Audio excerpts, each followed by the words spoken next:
Welkom by hierdie sessie oor die belangrikheid van 'n sterk ingesteldheid, 'n kerndrywer van persoonlike groei, veerkragtigheid en langtermyn sukses in beide besigheid en die lewe. Of jy nou 'n loopbaan bou, 'n onderneming loods of deur jou studies navigeer, jou ingesteldheid vorm hoe jy op uitdagings reageer, besluite neem en jou doelwitte nastreef. 'n Sterk denkwyse help individue om te herstel van terugslae en mislukkings. Dit moedig volharding en vasberadenheid aan in die aangesig van teëspoed.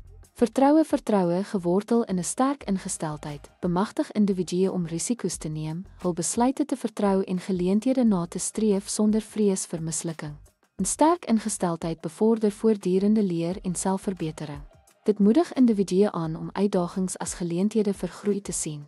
Om 'n positiewe houding te handhaaf, selfs gedurende moeilike tye, help entrepreneurs om gemotiveerd te bly en ander rondom hulle te inspireer. Doelgerigtheid individue met 'n sterk ingesteldheid bly gefokus op hul langtermyndoelwitte, oorkom afleidings en handhaaf konsekwentheid in hul pogings. Ten slotte, die handhawing van 'n sterk ingesteldheid is noodsaaklik vir sukses. Dit bevorder veerkragtigheid, positiwiteit en groei, wat jou bemagtig om uitdagings te oorkom en jou doelwitte te bereik.